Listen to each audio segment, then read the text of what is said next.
Welcome back. It's Tim and I back again to just recap our NFL predictions and what we see coming up because football is back, Tim, and I know you're excited, I'm excited, and I just want to go back to week 2 because we did have some predictions last week. So let's take a look at what you had as your pick'ems and how you did in that. My straight ups, I went 7 for 16, so or 7 out of 16, I should say. Not great. I went 6 and 10 against the spread, so I screwed that up also. But I did have the Cardinals and the Dolphins. They had big comebacks. I got lucky. Otherwise, I would have had a really bad record on Sunday. The Colts got shut out, and then the New York Giants are 2-0, which is unbelievable with a chance to go 3-0. But the Vikings, I just didn't want to look. I'm so sick to my stomach still. But those are what I had, of course, on Sunday.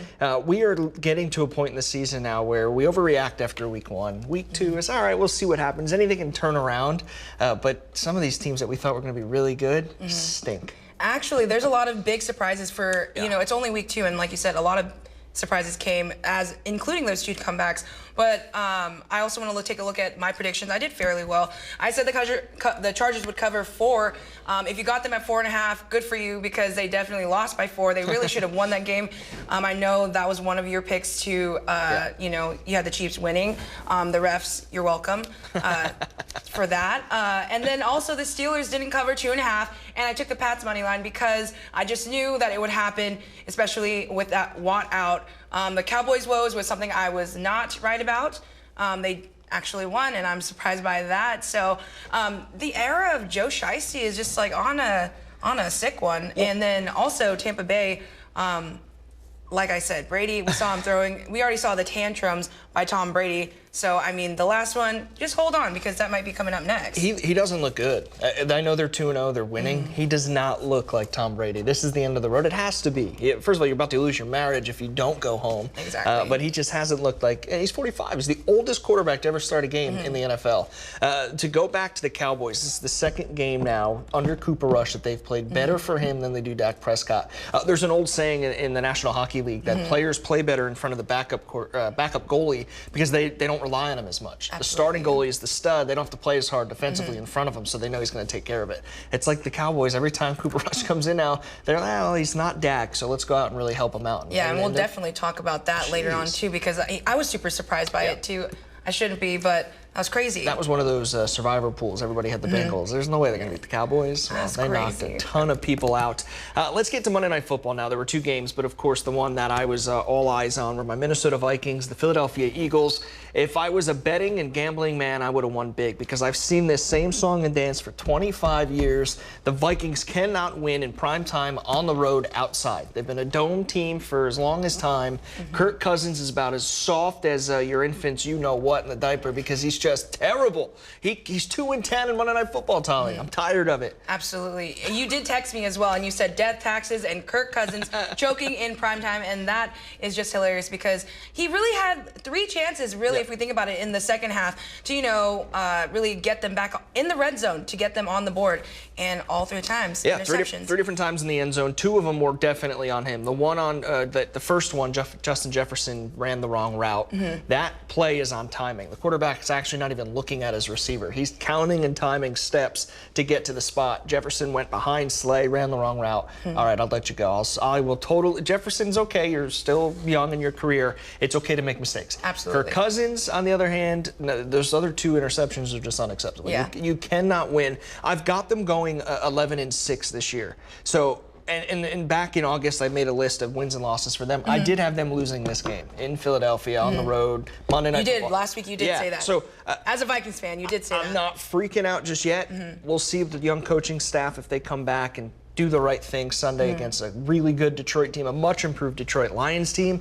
I don't know. If they come out and lose Sunday, then yeah, you might want to be a little concerned at 1-2. And something that we did agree on, especially even though you're a Vikings fan, you did appreciate what Jalen Hurts did. I said he's been trending, and this year he really just showed it off this week. This week too, just getting the touchdowns himself. I had A.J. Brown on my fantasy team, and that wasn't good because didn't really do what I needed to do. I just needed one touchdown. I lost by 9 points, and I just needed one touchdown by A.J. Brown. Yeah. But Jalen Hurts said, I'm just going to do it. I'm just doing everything. So. You've got to respect and have a soft spot for Jalen Hurts and Tua in Miami, just because everybody's doubted them, gone against them, doesn't have any confidence in them, and they're both, combined 4-0 and playing extremely well, playing really good, smart football. So good for them. This is a chance for you on the biggest stage in the world to, put up or shut up. Yeah. So.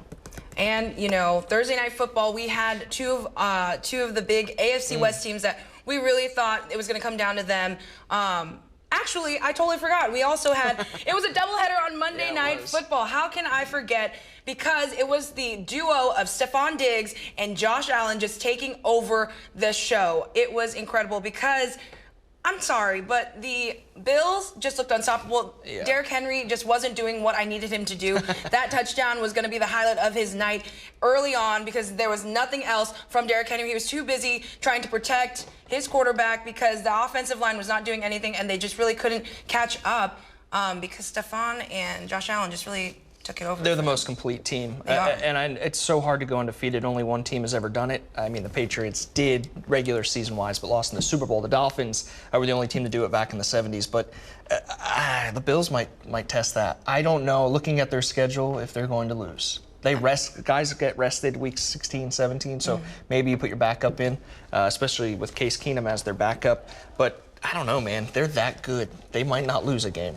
They really are looking just solid, both offense and defense, and I don't know, it's just going to be really hard. They are the Super Bowl favorites. I'm sure those odds are going down because I do think they were like plus 500 favorites going in, so I mean. There were Malik Willis chants too in Tennessee. This might be the end for Ryan Tannehill. They're 0-2. He has not looked good the first 2 weeks. Maybe you drafted a quarterback. Give the kid a shot if this thing gets out of hand. You're going to need more than Derrick Henry for them as well. They ran, ESPN shoved football down our throats Monday night trying to do the split game. They overlapped. There was the highest rating when they were on individually. Yeah.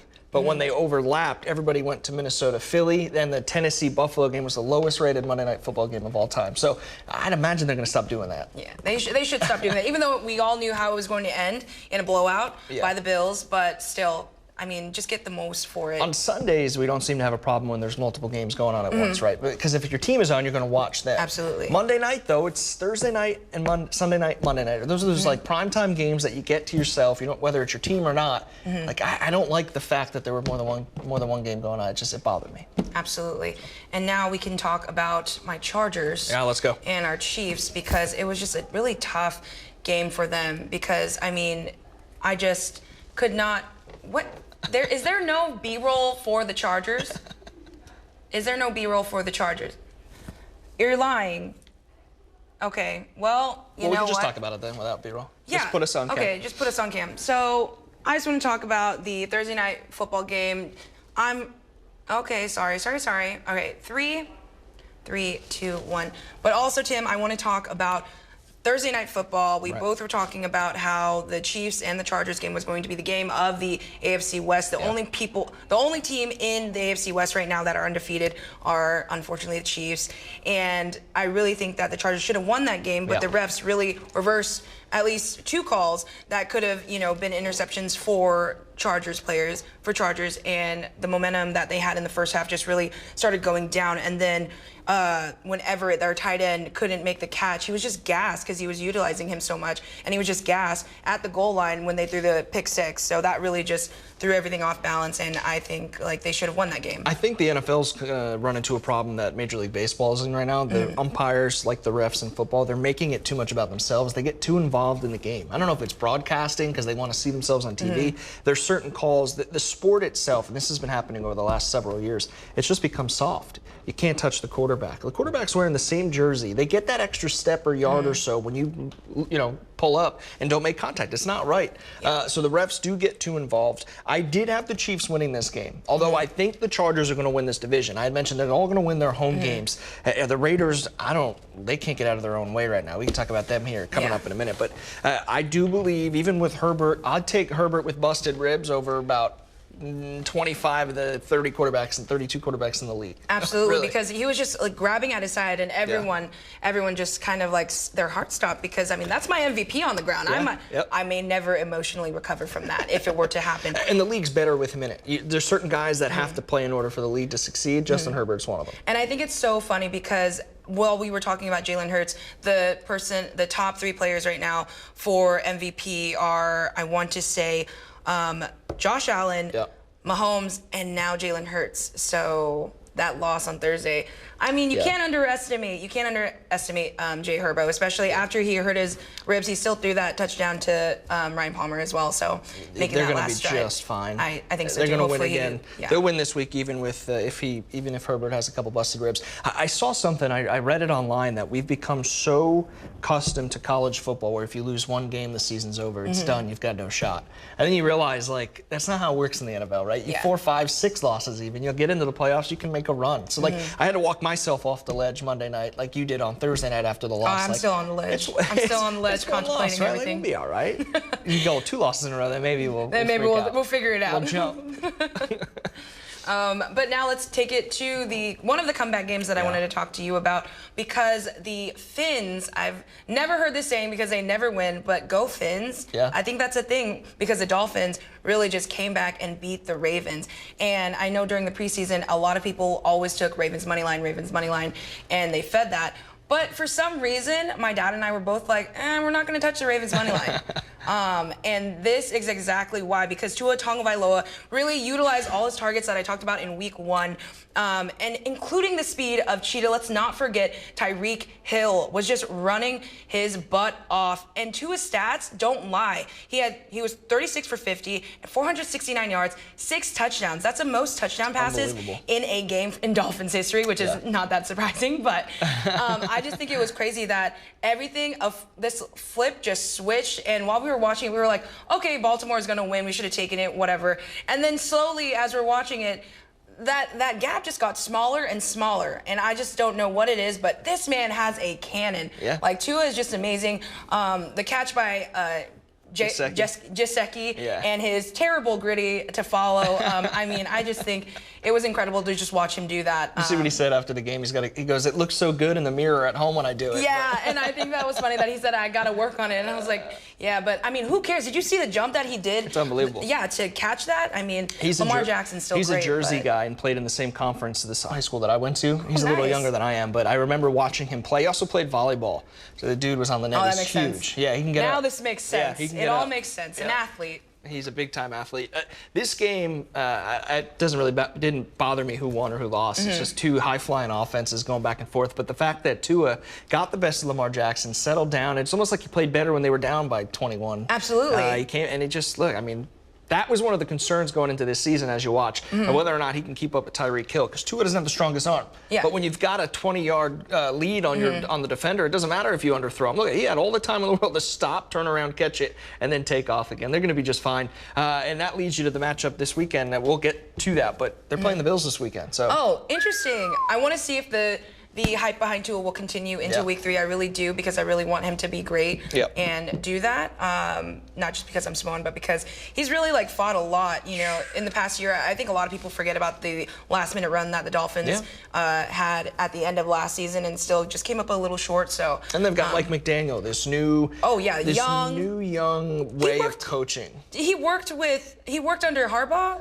He was. I can't remember. He was a big analytics guy, so he was in the front office somewhere working under. I forget which coaching tree he was under, but he's part of it. And analytics have become such a big part of sports, and it's like it just drives me nuts a little bit. You still have to have that gut feeling of when to make the right or wrong decision. So I hope McDaniel doesn't change the path of coaching, but they're 2-0, so maybe it works. Yeah, so maybe that's incredible that they're undefeated. A lot of teams can't say that, myself included. No, so. I hear you.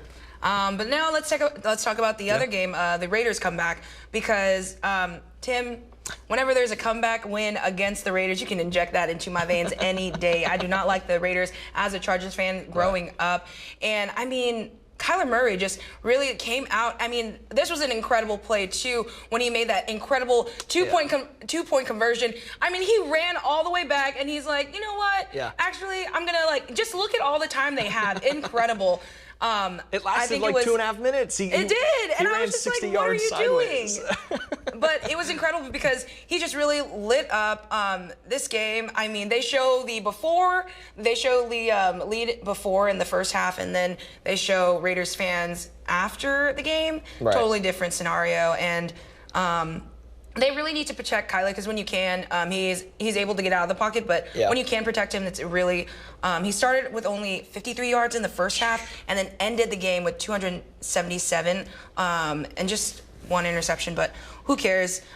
They weren't really. The Raiders kind of went silent, like quiet in the second half, I will say. And they didn't really target Devontae Adams as they did before. So I'm sure they're going to clean that up and maybe get that together for next week. I don't know what to think of Carr. Yeah. It's up and down. It really is up and down because I want to say that he's a great quarterback and that he really knows how to, when he's given time, he can make good play calls and like find people, those pieces, especially someone that he had history with. But this game just did not do that in the second half. They are one of those teams that I thought could have been 5-0 and they could be 0-5. And it sounds cliche, right? Because you never know at the start of the season, you got to play the game. But they've got the talent. And I thought, Josh McDaniels a hell of a coach. He's proven that. But maybe he's the problem because I was reading something over the weekend. He wants Derek Carr to, when you take the snap, there's the play, the field in front of you. You've got to be able to think on your feet. You got to be quick. He wants David Carr to throw that ball. Derek Carr, rather. He wants him to throw. I'm showing my age as his brother. He wants him to throw the ball to the receiver that the play is for, no matter what. Don't make changes to the play call. Yeah. Like what? You can't operate like that. No. What the heck is that? So I don't know. Maybe they're just not on the same page. Maybe I don't know. There's some things to iron out there, but it's okay with me if they never iron those things out. If they never win a game this year. Hey, there's always next year and maybe years after that. But I also want to talk about something that you called the Jets winning, and I was like, no matter how bad you are, and I know Ben, our director, also said this, no matter how bad you are, you're never as bad as the Jets. And I think that was the biggest surprise, was the Jets winning a game as well. It was literally a last-minute run, though, because there was probably like just over a minute and 30, and somehow they just came back. And I talked to my friend who works with the Browns, and he said it was just a slow car crash, and we all witnessed that. I don't know. What did you take away from this game? They were the first team in NFL history to come back 13 or more with under a minute 30. Yes. Isn't that crazy? They've got the pieces.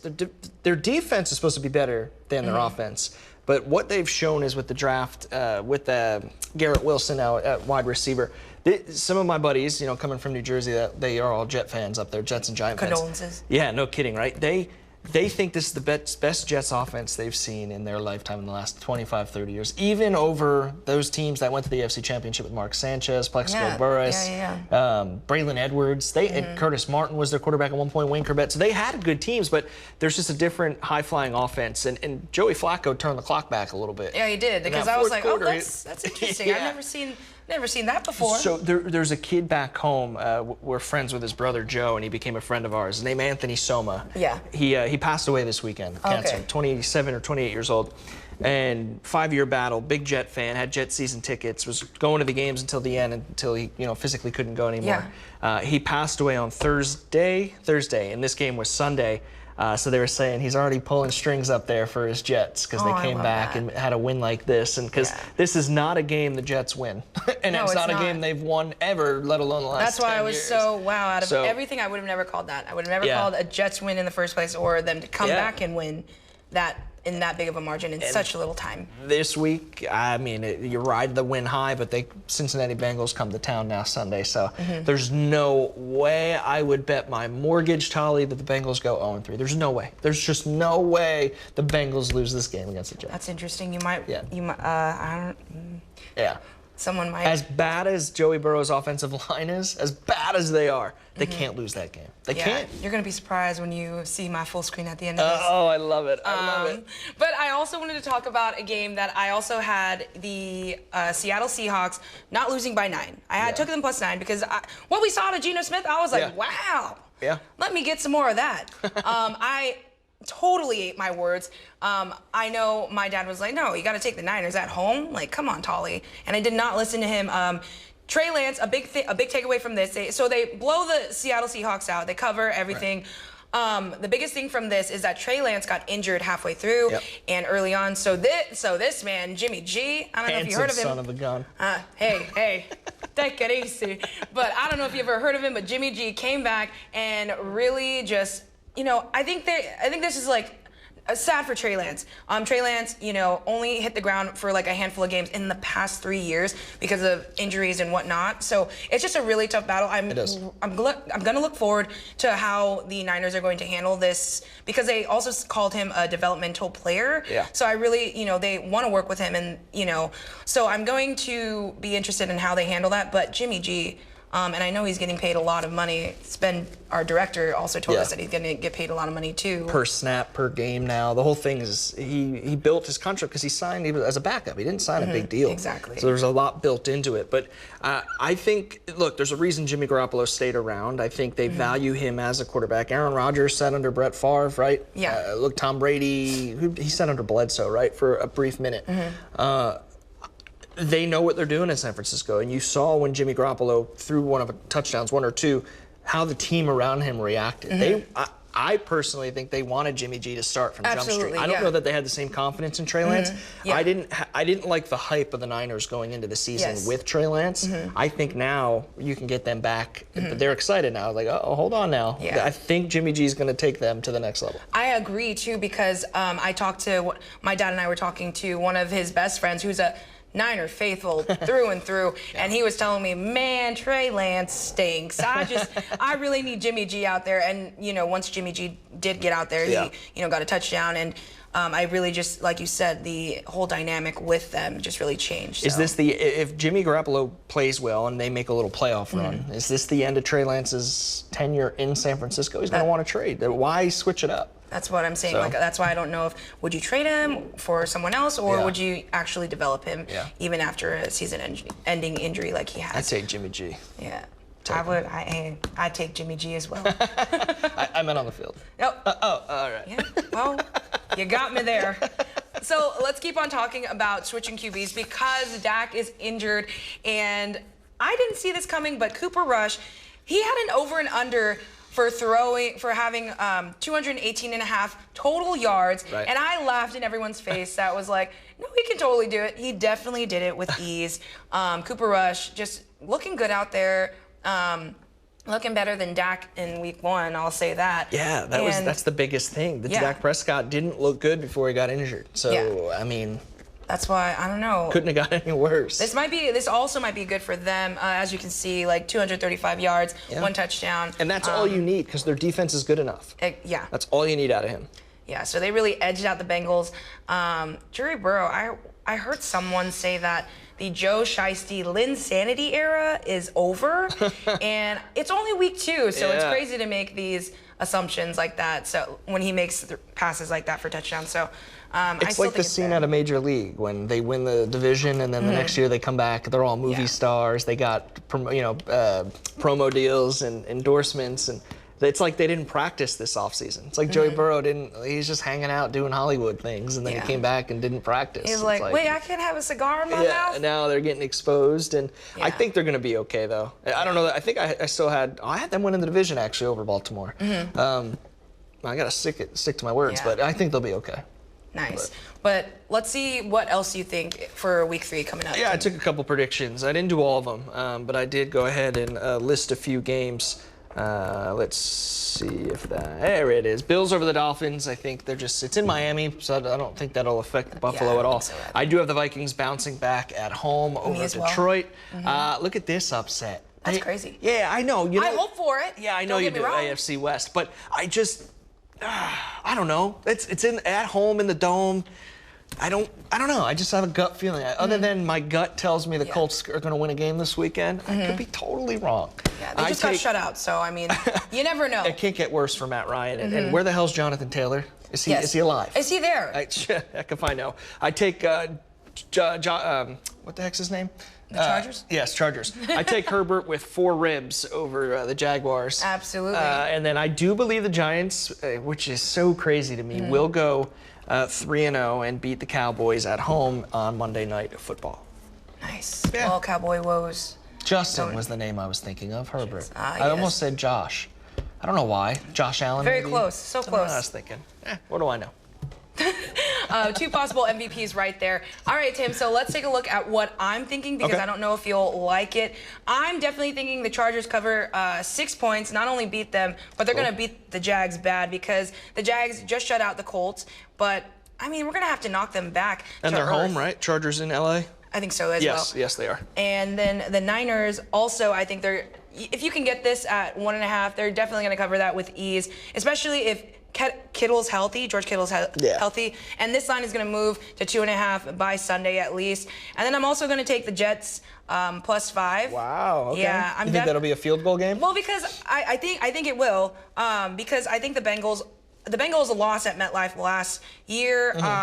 They're not protecting Joe Shiesty. They're not. Let's just say he got sacked 13 times, and that's this season alone. Yeah. It's only week 2. I know. And that put they're Andrew running up Luck against a good defensive line too. So Andrew Luck retired because the Colts weren't helping him. Hey. I don't think Burrow would walk away yet, but I mean, the guy's getting killed out there. You've got to protect your franchise. You got to protect your franchise and also your brain. Yeah. Yeah, and your body. Yeah. Oh, that too. So those are what I'm predicting. I'm also predicting that Derrick Henry is not an RB1 right now. Maybe you should rest him until like week 4 or 5.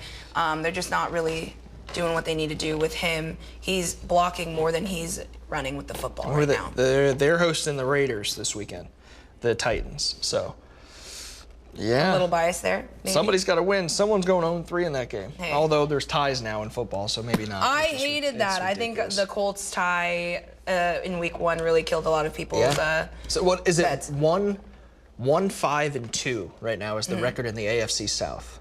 1-5 of all and 2. the teams. Wow. Isn't that crazy? I don't What are we like that. doing? I don't like that at all. What are we doing? What are we doing here? So what's your crazy? Did you have more picks? No, that was basically it. What is your crazy prediction, like out of left field? Holy crap! If it happens, you'll be like, I can't believe I actually guessed that right. Yeah. I really want to see Mahomes just get brought down to earth. Right. He's playing super well, but I really do want Jonathan Taylor to wake up and smell the coffee and also, give a little to your fantasy teams. You were the #1 pick in like 98.5% of the fantasy drafts around the world. Exactly. And you are not. I mean, he did run the ball, had a decent week 1, but I mean, you tied. That's basically and it. You got to lead the team at this Yeah. point. Matt Ryan, I don't know if he's Checked out? age is maybe. I don't know what his deal is, but yeah, I think you have the Jets beating the Bengals. That's Do you have them that's covering pretty or beating?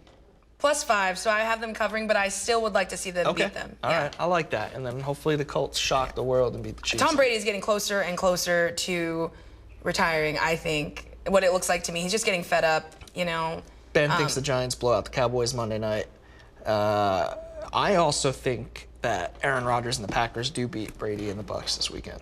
Yeah. I think, is that Sunday night's game? No, that's just the regular game on Sunday afternoon. Yeah. Yeah, I think they win. I do believe Rodgers will beat him. Brady's done, man. It's over. I don't care that the 2-0. He's done. Hey, we said the week 5 over or under, and I said over, and you said over. Yeah. But now I'm really thinking it's coming up. It might be week 5 that he literally says, you know what, I'm gonna go be an analyst now. Yeah, well, somebody I saw on Twitter saying it when they go 5-0 and realize they can make another Super Bowl run, he's going to call Gronk, and Gronk's going to come back. I was like, not again. I don't want to see it anymore. Yeah, it's like, I get it. You did it, and you did it. Like, I get it. And again and again. Yes, and we get it.